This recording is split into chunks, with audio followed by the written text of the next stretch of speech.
السلام علیکم۔ 5 minute academy کے اسلامک کوئز سیریز کے چھٹے حصے میں آپ لوگوں کو ویلکم کرتا ہوں۔ میں ہوں انتخاب عمر۔ تو چلیں شروعات کرتے ہیں ایک نئے کوئز سے۔ کوشچن ہے، قرآن پاک میں چاند کی منزلیں مقرر کرنے کا کیا مقصد بتایا گیا ہے؟ تاکہ لوگوں کو دنوں کا پتہ چل سکے، تاکہ لوگ موسم کے بارے میں جان سکیں، تاکہ لوگ مہینوں کو جان سکیں، تاکہ لوگوں کو سالوں کا پتہ چل سکے۔ تو اس کا صحیح آنسر ہے آپشن 4، تاکہ لوگ سالوں کا پتہ کر سکے۔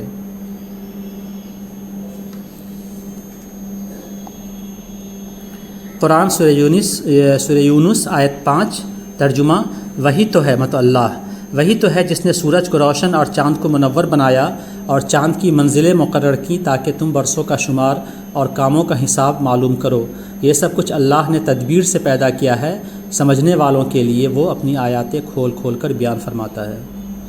اگلا کوشچن ہے، حدیث مبارک کے مطابق کس شخص کی مثال رسی سے بندھے اونٹ کے مالک کی طرح ہے؟ عادل بادشاہ، تب منصف بادشاہ، حافظ قرآن، سنت رسول صلی اللہ علیہ وسلم کی پیروی کرنے والا، یا نماز کی پابندی کرنے والا؟ اس کا آنسر ہے یہ آپشن 2، حافظ قرآن۔ صحیح بخاری حدیث نمبر 5031، رسول اللہ صلی اللہ علیہ وسلم نے فرمایا کہ حافظ قرآن کی مثال رسی سے بندھے ہوئے اونٹ کے مالک جیسی ہے، اگر وہ اس کی نگرانی رکھے گا تو وہ اسے روک سکے گا، اور اگر وہ اس کو چھوڑ دے گا تو وہ بھاگ جائے گا۔ اور یہ اب اگلا سوال ہے، قرآن پاک میں نماز کے ساتھ اکثر مقامات پر کس عبادت کا تذکرہ آیا ہے؟ روزہ، حج، زکوٰۃ یا خدمت خلق؟ تو اس کا آنسر ہے آپشن 3، زکوٰۃ۔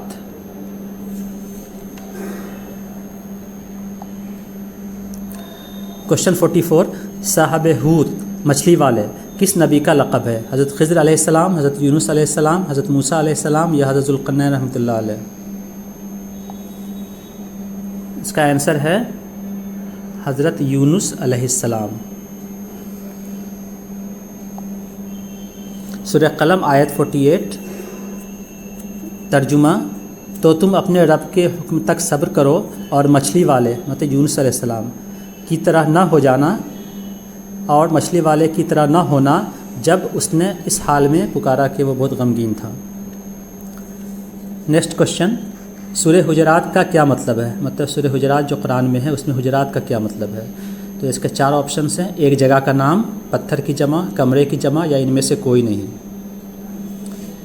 اس کا صحیح آنسر ہے نمبر 3، یہ کمرے کا پلورل ہے، جمع ہے کمرے کی۔ حجرہ مطلب کمرہ ہوتا ہے جس سے حجرات بنا ہے۔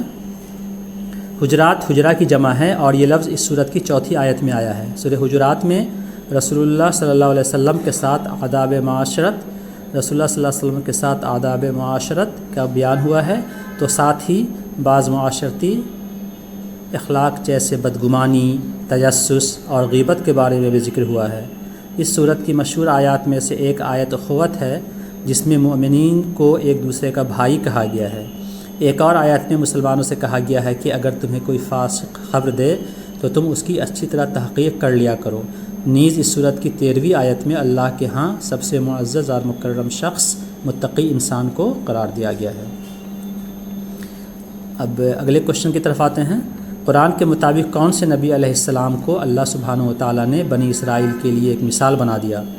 حضرت ابراہیم علیہ السلام، حضرت اسحاق علیہ السلام، حضرت موسیٰ علیہ السلام یا حضرت عیسیٰ علیہ السلام؟ اس کا آنسر آپشن 4 ہے، حضرت عیسیٰ علیہ السلام۔ سورہ زخرف آیت 59 ترجمہ، وہ تو مطلب عیسیٰ علیہ السلام، وہ تو ہمارے ایسے بندے تھے جن پر ہم نے فضل کیا اور بنی اسرائیل کے لیے ان کو اپنی قدرت کا نمونہ بنا دیا۔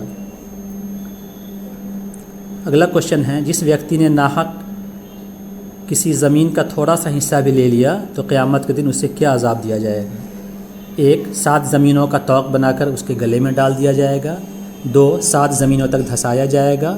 3، 7 زمینوں کا بوجھ اس کے سر پہ ڈال دیا جائے گا، یا پہلا جو 2 آپشن ہیں دونوں آپشن صحیح ہیں۔ تو یہاں ہم دیکھتے ہیں کہ اس کا جو جواب ہے اس میں آپشن 1 دونوں صحیح ہے، تو اس کوشچن کا آنسر یہ ہوگا 4 ہوگا، پہلے 2 اختیارات مطلب پہلے 2 وکلپ جو ہیں وہ صحیح ہے۔ تو اس سلسلے میں یہ آپشن 1 جو تھا 7 زمینوں کا طوق بنا کر اس کے گلے میں ڈال دیا جائے گا۔ اس سلسلے میں صحیح بخاری حدیث نمبر 3195۔ ابو سلمہ بن عبد الرحمن نے ان کا ایک دوسرے صاحب سے ایک زمین کے بارے میں جھگڑا تھا، وہ عائشہ رضی اللہ عنہا کی خدمت میں حاضر ہوئے اور ان سے واقعہ بیان کیا۔ انہوں نے جواب میں فرمایا، ابو سلمہ، کسی کی زمین کے ناحق لینے سے بچو، کیونکہ رسول اللہ صلی اللہ علیہ وسلم نے فرمایا ہے کہ اگر ایک بالشت کے برابر بھی کسی نے ظلم کیا، تو زمین کے بارے میں ایک بالشت کے برابر بھی کسی نے ظلم کیا تو قیامت کے دن 7 زمینوں کا طوق اسے پہنایا جائے گا۔ اور یہ جو دوسرا آپشن تھا 7 زمینوں تک دھسایا جائے گا، اس سلسلے میں جو حدیث ہے وہ بھی صحیح بخاری کی ہی ہے، حدیث نمبر 2454۔ نبی کریم صلی اللہ علیہ وسلم نے فرمایا، جس شخص نے ناحق کسی زمین کا تھوڑا سا حصہ بھی لے لیا تو قیامت کے دن اسے 7 زمینوں تک دھسایا جائے گا۔ اگلا سوال ہے، پیارے نبی صلی اللہ علیہ وسلم نے حکمت کی بات کو مومن کے لیے کیا قرار دیا ہے؟ قابل توجہ، لائق احترام، قیمتی شے، کھویا ہوا مال۔ اس کا آنسر ہے آپشن 4، کھویا ہوا سامان، کھویا ہوا مال۔ سنن ابن ماجہ حدیث نمبر 4169۔ حضرت ابو ہریرہ رضی اللہ عنہ سے یہ روایت ہے کہ رسول کریم صلی اللہ علیہ وسلم نے فرمایا، حکمت اور دانائی کی بات مومن کی گمشدہ چیز ہے، جہاں کہیں وہ اسے پاتا ہے وہ اس کا زیادہ حقدار ہوتا ہے۔ بعض علماء اسے ضعیف حدیث کہتے ہیں، تو اگر یہ اگر اس کے بارے میں آپ کو لوگوں کو کچھ بھی جانکاری ہے تو مجھے ضرور مطلع کریں کہ آیا یہ ضعیف حدیث ہے یا صحیح ہے۔ سورہ لقمان کے مطابق آوازوں میں سے سب سے ناپسندیدہ آواز کس کی ہے؟ کتے کی، گدھے کی، کوے کی یا ہاتھی کی؟ اس کا آنسر جو ہے یہ آپشن 2 ہے، گدھے کی۔ سورہ لقمان آیت 19 ترجمہ، اور اپنے چلنے میں میانہ روی اختیار کر اور اپنی آواز پست کر، بے شک آوازوں میں سب سے بری آواز گدھوں کی ہے۔ اگلا سوال ہے، حدیث کے مطابق دنیا کا بہترین متاع کیا ہے؟ متاع مطلب پونجی۔ اولاد، والدین، نیک عورت یا اچھا دوست؟ اس کا آنسر ہے آپشن 3، گنوتی استری مطلب نیک عورت۔ صحیح مسلم حدیث نمبر 3649۔ عبداللہ بن عمرو بن العاص رضی اللہ عنہما سے روایت ہے کہ رسول اللہ صلی اللہ علیہ وسلم نے فرمایا، دنیا ایک پونجی ہے اور اس کی بہترین پونجی نیک عورت ہے۔ اور اس ویڈیو کا یہ آخری سوال ہے، قیامت کے دن اللہ سبحانہ و تعالی حجر اسود کو کتنی آنکھیں دیں گے؟ 1 آنکھ دیں گے، 2 آنکھیں دیں گے، 3 آنکھیں دیں گے یا 4 آنکھیں دیں گے؟ اس کا آنسر ہے یہ آپشن 2 آنکھیں دیں گے۔ نبی صلی اللہ علیہ وسلم نے حجر اسود کے بارے میں فرمایا، اللہ کی قسم اللہ تعالیٰ اسے قیامت کو لائے گا تو اس کی 2 آنکھیں ہوں گی جن سے یہ دیکھے، اور زبان ہوگی جس سے بولے، اور ہر اس شخص کی گواہی دے گا جس نے اس کا حقیقی استلام کیا۔ سنن ترمذی حدیث نمبر 961۔ امید ہے کہ یہ آپ لوگوں کو ویڈیو پسند آیا ہوگا، اپنا کامنٹ ضرور بھیجیں تاکہ میری حوصلہ افزائی ہو۔